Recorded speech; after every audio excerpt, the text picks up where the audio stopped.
Welcome to Donmar TV News Channel. Chinese President Xi Jinping led the inspection of the nation's naval fleet in the South China Sea. President Xi ordered the start of the naval parade at 10 in the morning and greeted the soldiers. Nearly 50 warships and almost 80 aircraft were part of the event. Naval vessels grouped into 7 operational formations showed off various capabilities, including strategic strikes, underwater offensive combat, offshore operations, carrier strikes, amphibious landings, inshore defense, and comprehensive security. Planes in 10 groups were part of the parade. China's Liaoning aircraft carrier was joined by a series of new submarines, surface ships, and combat aircraft for the review. In a speech, President Xi said the People's Liberation Army Navy must thoroughly implement the CPC's thought on building a strong army in China's new era.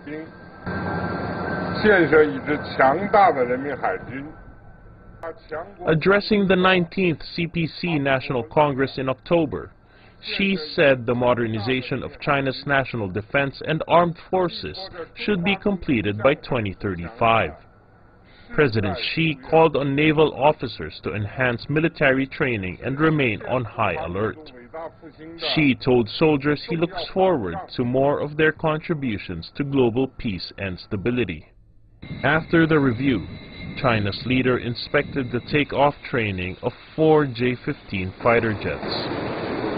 The J-15 is China's first ever homegrown fighter jet. He also signed on the Liaoning aircraft carrier's ship log at the end of the review of the ship. Gabi kami dumaan, pero may nanghara sa akin na Chinese Navy. May na-challenge kayo siya kagabi na Chinese Navy, correct? Roger, oo, para sa information natin ba na talagang kinakangkam na nila yung ating territory, partly. Actually, 10 miles, nakuha ko yung mga names ng mga Chinese Coast Guard doon. Tapos, through 8 days, nakuha ko. Tapos, 10 miles sila, may nakabang na 2. Tapos doon sa mismong Scarborough, andun din yung parang 2 na US Coast Guard. Tapos ang ginawa ko, dumaan ako, sa halip na ako lumayo, lumapit talaga ako, 4 miles. Tapos tinataboy niya ako, pero hindi ako umalis. Dahil sinabi ko, tinanong ko rin kung ito yung Chinese territory.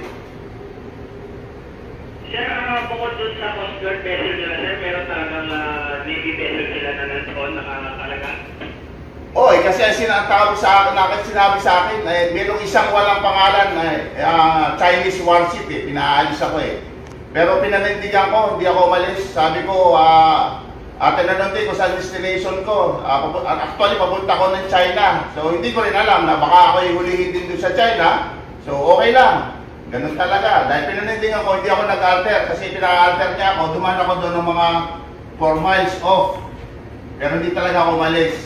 Sumunod lang sila. Pero pagkalampas ko, hindi natin tumuloy.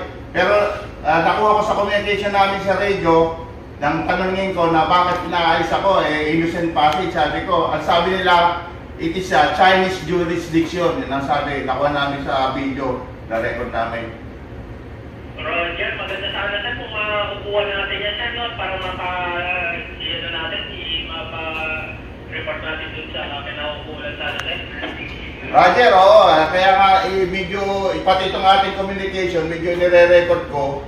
Kasi, di ko alam. Kasi papunta kami, actually, papunta tayo kami sa China ngayon. Dalawang port kami sa China, tapos sa Susan, Redak, at saka baka doon ako bumaba dahil tapos ang kontrata ko. Sana hindi nila ako pigilin o hulihin o higpitan kami doon. Baka nakatimbre na ba? Di ba? Alam naman natin ganyan sa military. Okay? Roger, sir. Sir, anong intention niyo, sir? Kukunin niyo yung information. Dadalawin na yung kuwasa siya. Yan na sa Manila yun, sir. May mga kami napapakita kayo sir dito sa active pa sir sa servisyo? Bali ano ako, reservist lang. Graduate ako sa PMMA. Sa PMMA ako. Marami akong mga kamista mo na sa taga PMMA din na may connection pa rin naman sa mga Coast Guard. Yun lang, medyo, siyempre, worry rin ako dahil nga hindi ko sinunod yung gusto ng Chinese Coast Guard. Pinanindigan ko yung sa atin, na hindi naman kanila yun. Sige sir, thank you sa information sir.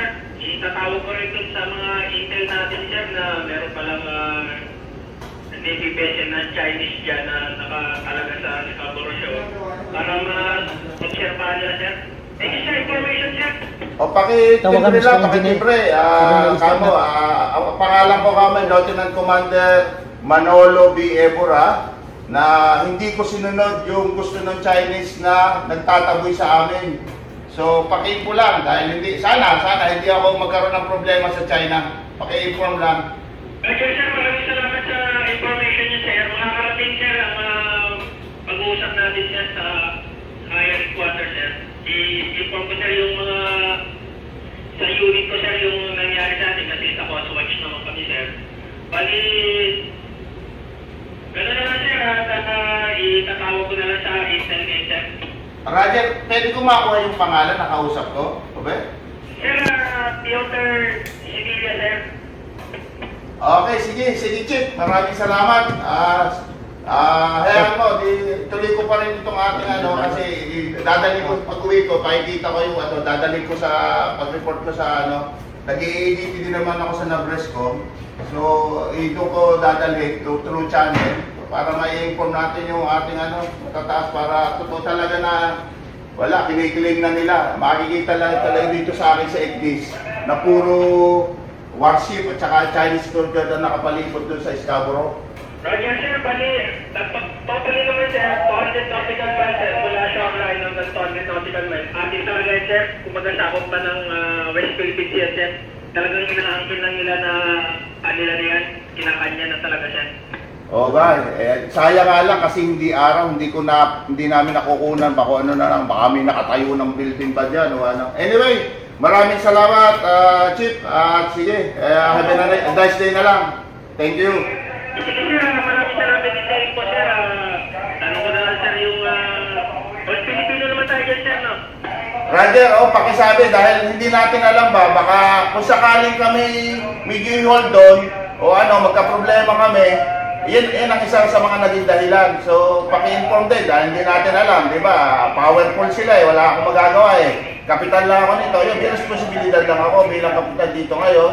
Tsaka ito naman ay innocent commercial vessel ito So, titingnan ko nga anong sitwasyon dahil malamang natimbre na ako doon kung dating, over.